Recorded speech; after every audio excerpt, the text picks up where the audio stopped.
Religion, Politics and the Power of Poetry. In the interview, the poet and liberation theologian Ernesto Cardenal. Ernesto Cardenal, thanks for joining us at DW. Here in Germany, you've been awarded the Theodor Wanner Prize for Cultural Dialogue. What does this mean to you? I think this prize is very important. Important figures have won it before me. Well-known individuals who deserve it much more than I do. My achievements are more modest, and therefore I am more grateful for this award. When it comes to the Catholic Church and its future, your voice carries particular weight. Lately, we heard that in your eyes, Pope Francis is a revolutionary. Can you explain that? Did I say that? I don't remember, but it's true. What he's doing is a revolution. His style is not revolutionary, but rather more cautious. And yet that is what he's doing in the Vatican. A revolution in the Church and in the world. He's changing everything, nothing less than that. But is he really changing everything? What we've seen this year have been mostly gestures. But can deeds follow these gestures? But in essence, the papacy is nothing more than that. Gestures and a lifestyle. This pope has decided not to live like a pope. He doesn't live in the papal chambers in his palace. He lives in a modest guest house where you get your food on a tray and eat with others. He doesn't even sit at the head of the table. All this means one thing, a big change in the Church. But do you think that Francis can set such a powerful example that the Church hierarchy will follow him?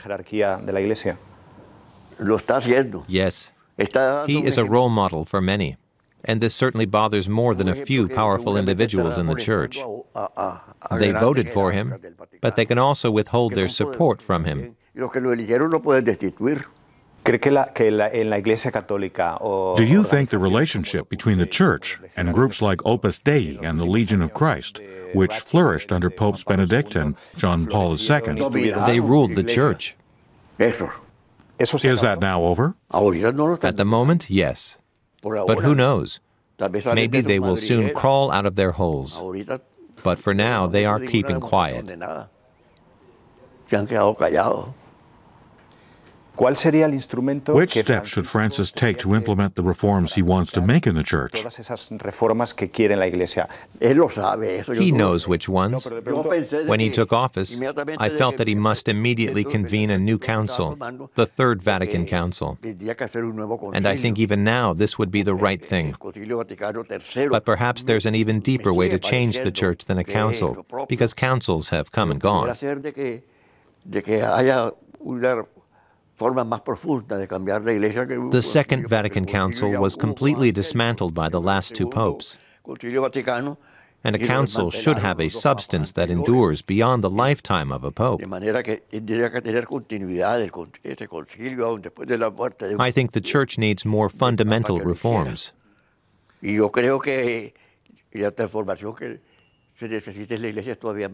Francis is very careful.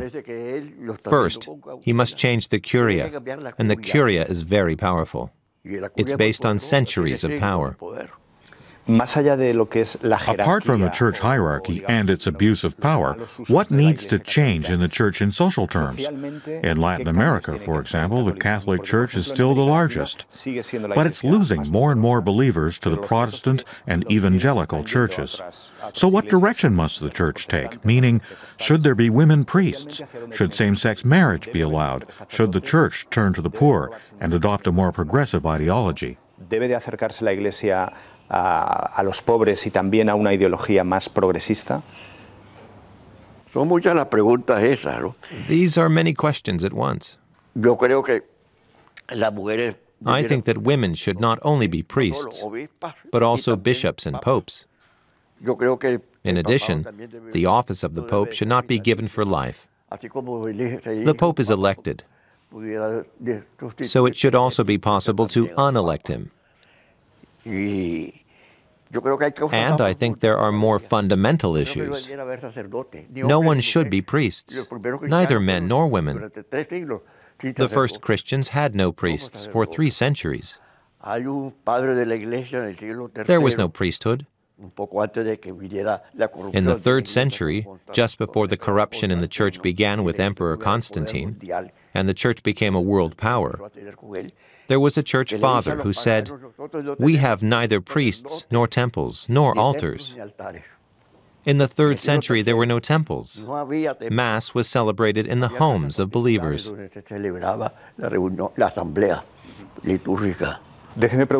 Briefly, when Popes John XXIII and Paul II were canonized, did it seem appropriate to you to bring them together in a single ceremony?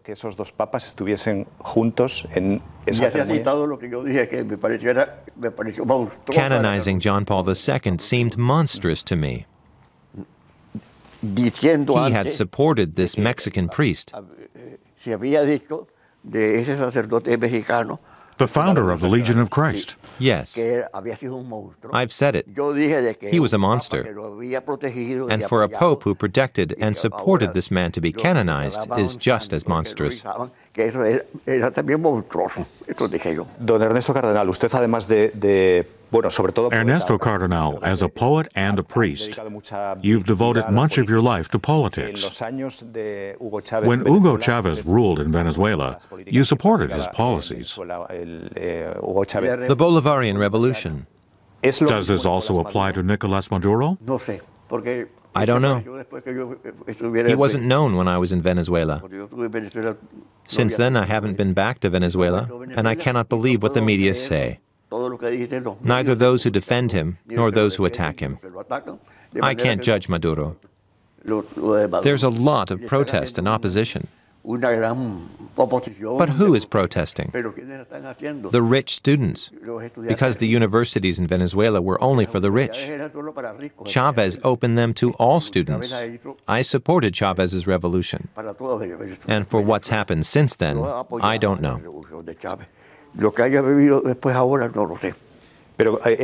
Do you see Latin America right now as a single bloc, or is there more division politically?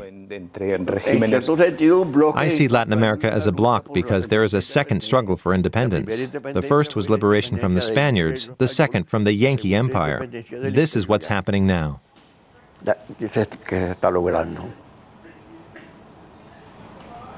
In Nicaragua, la evolución personal que usted ha tenido y política ha sido. Your personal and political development in Nicaragua was dominated by dramatic upheavals. Which picture would you draw of President Daniel Ortega back when you two were close? How do you see him today? What do you want to know?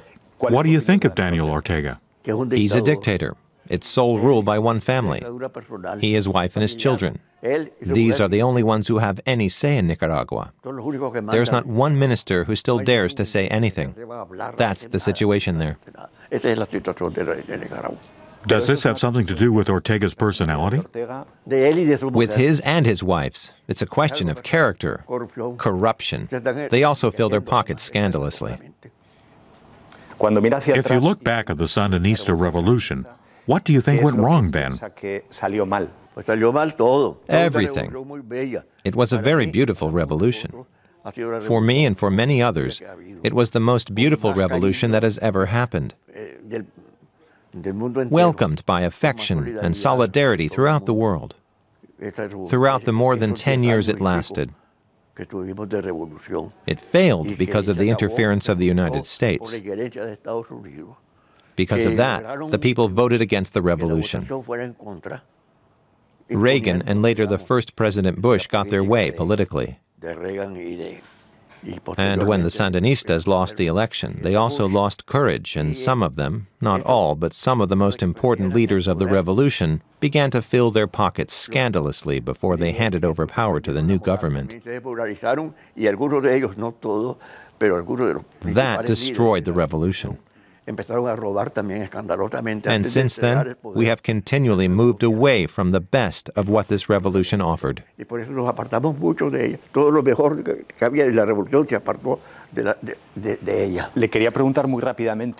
want to ask you a series of very short questions with a request for short answers. I'll say the names of some politicians and have you tell me your opinion on them. First off, Barack Obama. El primero es Barack Obama. He has disappointed me, and I think many in the United States and around the world feel the same way. We believed in a miracle, a black man in the White House, but it seems that he has not achieved what many hoped for from him. Fidel Castro? For me, he was a very impressive personality. I've written a lot about him, and always greatly valued him. He's really fascinating. But I don't agree with his current support of the Nicaraguan government. I think it's unethical to do that. Angela Merkel. Who? Merkel? I can't say. That's very far away. Leonardo Boff. A great man, a great theologian and ecologist, a visionary of theological ecology or ecological theology. And finally, Ernesto Cardenal. To quote Francis of Assisi, as much as a man is before God, that much he is, nothing more. Just out of curiosity, why did you start to wear your hair long? I don't remember. I was young when the age of revolutions began, with long hair and beards. I like the long hair, and I wear a beret so my hair doesn't fall on my face, not to imitate Che Guevara. Ernesto Cardenal, thank you for joining us on DW. Thank you.